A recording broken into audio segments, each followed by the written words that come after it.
Hi everybody, I'm Bree the Plant Lady coming to you with another top 5 plant pick for the month of August right here from my Zone 7 Central North Carolina landscape. Now today's pick is a plant that I don't actually know all that much about from a botanical perspective. I've been growing this for about 4 years. It's proven to be fully perennial and self-sowing. And hopefully I'm not going to be giving you any bad advice, because I certainly don't want to encourage you to grow anything that could be invasive.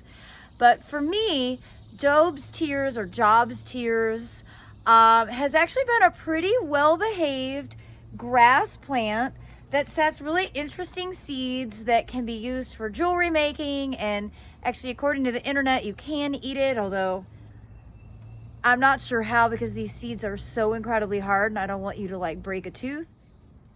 Let me turn this camera around so you can get a better look and we can dive into some more specifics about this awesome summer active grass.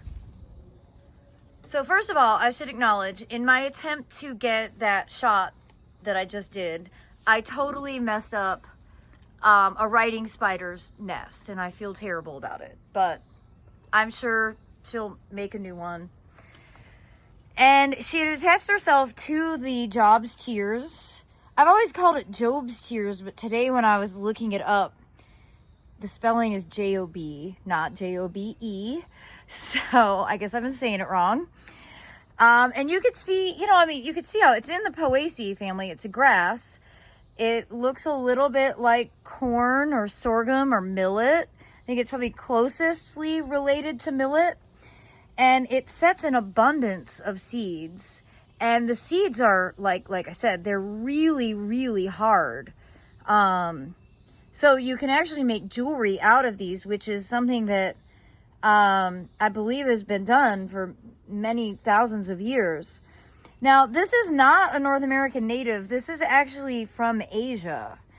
I think the first time somebody told me about it, they were talking about how Native American Indians used these seeds for making jewelry. And maybe that's true, but this is not an indigenous plant to North America. So first of all, recognize that. And if you're opposed to growing non-natives, just skip this video. Of course, you probably don't like my channel anyway, because I talk a lot about non-native plants. Anyhow, I've been really impressed. Like, I started with like 5 seeds, and I'm pretty sure this is the place I planted it originally. Right here, just to sort of be kind of a fill in the gap next to the staircase. And it's done that. Every spring when this germinates, usually in June, I edit it because it definitely seeds around. But I've also noticed, because we haven't been very cold the last few years, it's been coming back from the base. So it's actually perennial here in Zone 7. This year I'm going to be a bit more intentional about it. I'm going to actually gather seeds to be able to have available at the spring open garden. Because I do think this is a plant that warrants your growing. But I don't totally know enough about it. In my 4 years of growing it, it has not been a problem. I'm just going to put it that way. Maybe you know something more about this plant than me. Please add it to the comments, because I can't find much information online about this particular plant. I think the main reason I'm interested in it is not so much to grow in the ground, but to actually use in a container. So this is a happy accident. This self-sowed into this pot. And I really like it as the thriller element. So next year, I'd like to sow this intentionally in containers to kind of be that tall element that sort of bursts out of the container. I like the texture of it a lot. I think it's definitely more ornamental than corn. It doesn't get so tall like sorghum can. Overall, I think it's a really cool plant that I want to explore more about.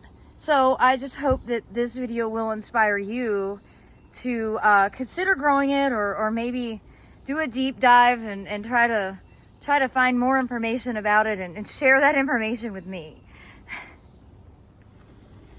You know, sometimes I feel like a poser when I talk about a plant that I don't know much about, but the reality is, like, I'm always in learning mode as a horticulturalist, and there's an endless amount of information to gain.